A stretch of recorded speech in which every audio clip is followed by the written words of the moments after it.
This is the flat slip stitch join, and I really like this one. It's nice and neat and pretty easy to do. I've started off by marking the corners of my two motifs that I'm going to join together today, and that's just so I'm able to see where I'm going to start, and I've counted the stitches between my markers so that I know that I have an equal number of stitches on either side of my motifs. This join begins with I'm going to use a white piece of yarn so that you can see the contrast between the two edges of my work. So to do this join, we're going to begin with your motifs sitting face up. Whatever side is your right side, that's the side that you're going to have face up.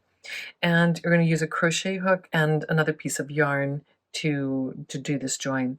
We'll begin with a slip knot, and you'll place the slip knot onto your crochet hook. We're going to be working in the back loops of all of the edge stitches along the edge of the motif. And if I hold this up close, you can probably see that there is, I'm going to call this a front edge and a back edge. So we're going to work in the back loop of each of the edge stitches on these motifs. And we'll do that for the motif that's on the left and also for the motif that's on the right. So the back loop is the one that is facing the back of my square. You could also consider them to be the inner loops on either side.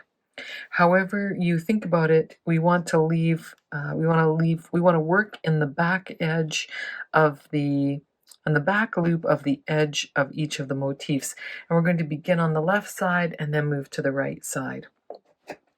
So now I'll take out my locking stitch markers. And what I'm going to do is, now that I've got my slip knot on my crochet hook, I'm going to insert my crochet hook from the front to the back through the back loop of that first stitch that I had marked.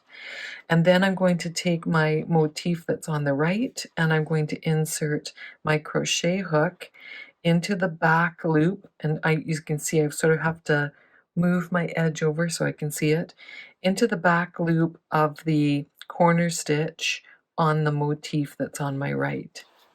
And so these stitches are sort of stacked on your crochet hook. I've got my slip knot here, I've got the back loop of my left motif and the back loop of my right motif all sitting on the shaft of my crochet hook. And now what I'm going to do is bring my yarn into the division between my motifs, so into the back of the work. Bring my yarn up, and I'm simply going to yarn over, so put the yarn around the crochet hook and pull it through all of the loops that are on my hook.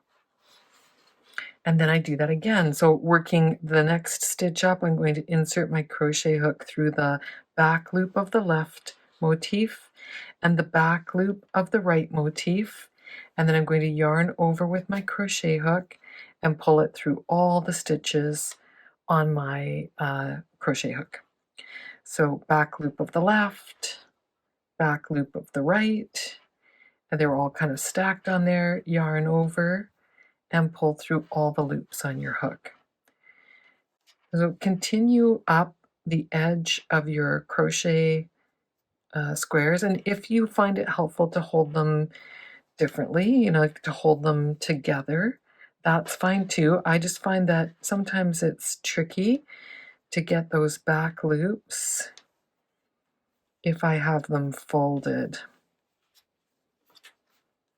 You can see that this you're creating a crochet chain up the edge of your motifs, and it's leaving a nice little front loop border on either side. On the back side, you're going to get just a nice little running stitch going up the edge here. So if I were to do this join in a complementary color, like one of the colors of my motifs, you might not even see it on the back side.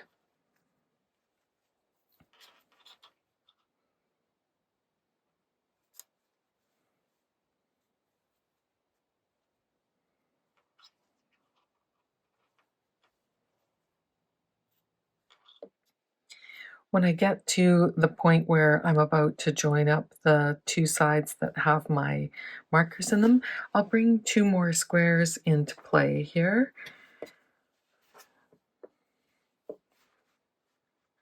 And I can continue to work my way up the next set of squares.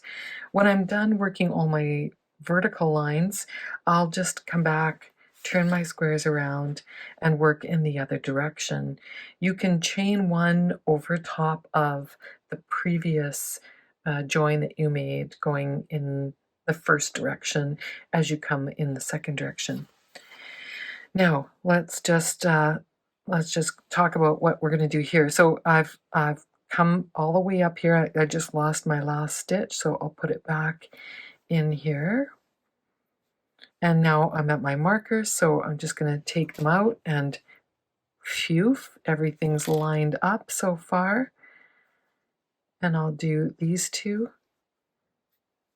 To end so if this was the very last square that I was joining, when you get to the end, you're just going to cut your yarn and pull that loop free and weave in the tail. But you can see what a nice neat join this makes. It kind of covers over the two edges of the motif, so it creates a nice frame for your work. And on the back side, you have also a nice neat join. So if I had done this in the yellow yarn, for example, the bottom one, the one that was on the right, the color that was on the right, you wouldn't even see it on this side, and that might be a nice option for you as well. That is the flat slip stitch.